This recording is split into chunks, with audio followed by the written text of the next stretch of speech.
Hello guys! Welcome back muli sa aking channel, Lenny's Kakanin at iba pa. For today ay gagawa tayo ng puto ala Goldilocks. Napakalambot at talaga namang napakasarap. Tara at samahan niyo ako sa aking pagluluto. Sa isang mixing bowl ay salain natin itong ating 1 1/4 cup ng all-purpose flour, 1 1/4 tablespoon ng baking powder,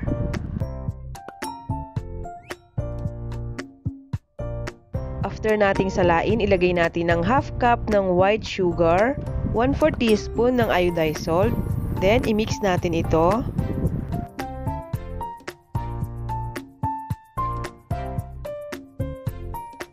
Isunod natin ang 1/4 cup ng evaporated milk, 1 tablespoon ng melted margarine, isang piraso ng medium egg.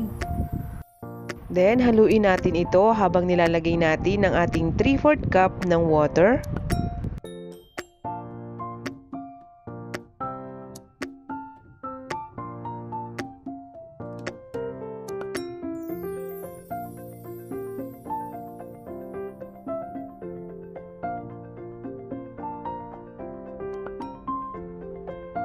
Munti ko pang makalimutan, maglagay tayo ng half teaspoon ng vanilla. Salain ulit natin para matanggal yung mga buo-buo.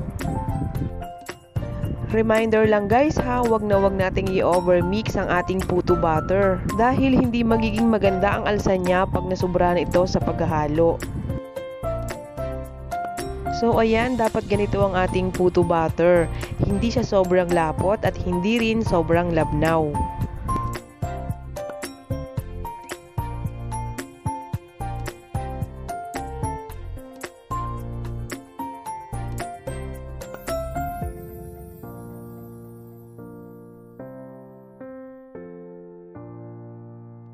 Guys, ang ating mga molder ay hindi na kailangang pahiran ng oil dahil yung ating puto butter ay meron ng melted margarine.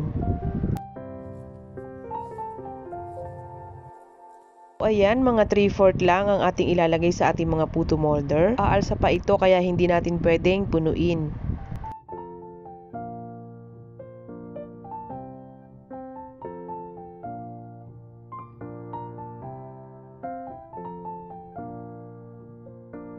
Sa reseping ito ay makakagawa tayo ng 12 to 13 pieces na puto. Then maglagay na tayo ng cheese sa ibabaw.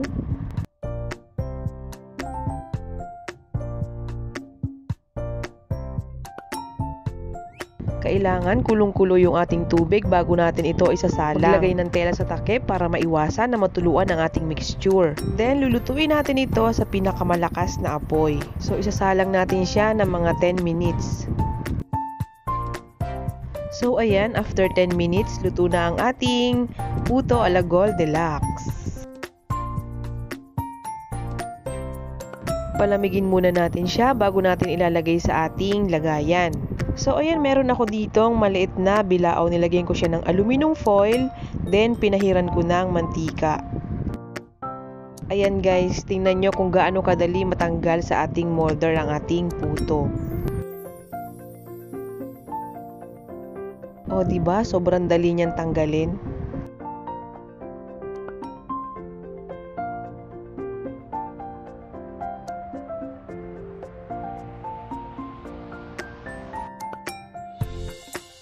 At eto na ang ating napakasarap, napakalambot at sobrang linamnam na puto ala Goldilocks.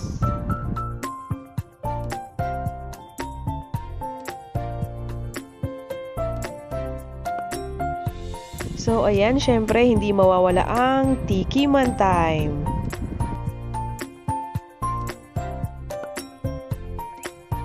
Alam nyo guys, ang ating puto ay napakalambot at napakabango. So ayan, tikman na natin. Mainit-init pa.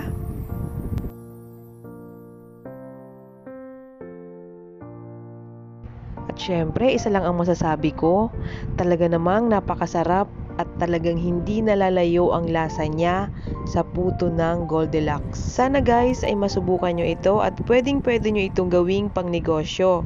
Pwede nyo itong ibenta ng 7 to 8 pesos ang bawat isa. Salamat sa panonood! Bye! Please like and subscribe.